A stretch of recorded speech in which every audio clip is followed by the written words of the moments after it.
The Baloch Human Rights Council of Canada, BHRC Canada, has expressed concerns over what it perceives as inconsistencies in the Canadian government's response to the mysterious death of Balochistan human rights activist Karima Baloch.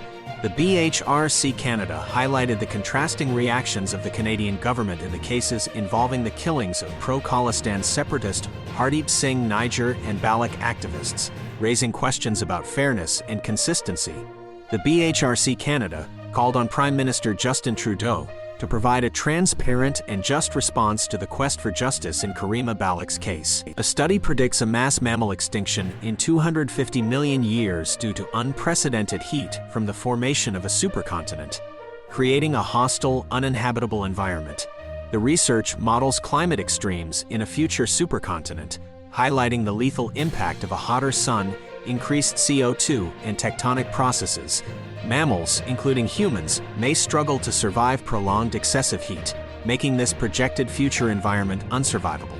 The findings emphasize the importance of landmass layouts in assessing the habitability of exoplanets. Antarctic sea ice hit a record low as winter ends, sparking concerns of a potential long-term decline due to global warming.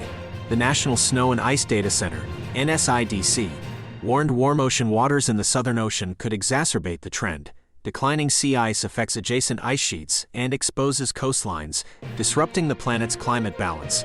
Antarctica has seen 3 new record-breaking low sea ice summers in just 7 years, suggesting a shift in processes influencing sea ice coverage. Canadian Sikhs protested outside India's diplomatic missions, following Prime Minister Justin Trudeau's claim of a possible link between New Delhi and a Sikh separatist advocate's murder in British Columbia.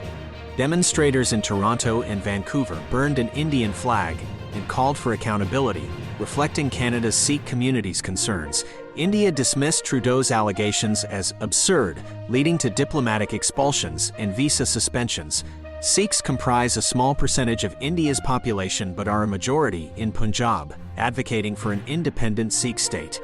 The murder victim, Hardeep Singh Nijjar, was a Canadian citizen supporting this cause. Ukraine's Special Operation Forces reported a missile strike on Russia's Crimean naval headquarters, asserting it killed 34 officers, including the fleet commander. Russia confirmed 1 serviceman missing, but provided no updates. Ukraine's increased targeting of naval facilities in Crimea is notable, impacting Russia's Black Sea Fleet operations.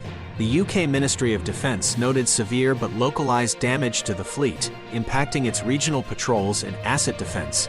Additionally, Ukrainian forces claim to have shot down 26 of 38 Iranian-made drones used by Russia in recent attacks. President Biden stumbled over an acronym during a White House forum with Pacific Islands leaders, struggling to articulate the abbreviation for his administration's Pacific Islands Infrastructure Initiative. Despite the hiccup, he announced a $40 billion investment plan for the initiative and emphasized the importance of addressing climate change. Critics have linked such gaffes to his age, given that he is the oldest U.S. president. The meeting also saw the U.S. establish diplomatic relations with Cook Islands and Niue. An explosion at a fuel depot in Nagorno-Karabakh has resulted in 20 casualties and hundreds of injuries. The cause remains unknown. The blast overwhelmed petrol stations as people attempted to leave the region facing a fuel shortage. The recent influx of refugees to Armenia follows Azerbaijan's seizure of Nagorno-Karabakh, raising concerns of ethnic cleansing. Diplomatic talks between Armenia and Azerbaijan are scheduled in Brussels, marking the first dialogue since Azerbaijan's recent actions. The international community urges for ceasefire and protection of civilians in Nagorno-Karabakh. California Governor Gavin Newsom signed 3 bills bolstering LGBTQ+ rights while vetoing a measure concerning gender affirmation's role in custody disputes. The signed bills include LGBTQ+ cultural competency training timelines for public school staff, a task force for LGBTQ+ student needs, and confidentiality for gender and sex identifier petitions. Newsom emphasized California's commitment to LGBTQ+ support, garnering approval from LGBTQ caucus chair Susan Talamontes Eggman. However, the vetoed bill aimed to alter custody considerations based on parental affirmation of a child's gender identity, raising concerns about legal standards. In her book Enough, ex-White House aide Cassidy Hutchinson unveils the tumultuous end of the Trump era, portraying it as even more disorderly and lawless than previously revealed. Hutchinson discloses unpredictable actions by President Trump, including inappropriate conduct by Rudy Giuliani during the Capitol insurrection. The book sheds light on major Republicans privately acknowledging Joe Biden's victory. Hutchinson paints a picture of a loyalty-centric Trump world akin to a criminal organization. The book highlights disregard for COVID precautions and ethical standards within the administration. The Philippines has taken down a 300 meters, 1,000 feet floating barrier installed by China in the contested South China Sea area.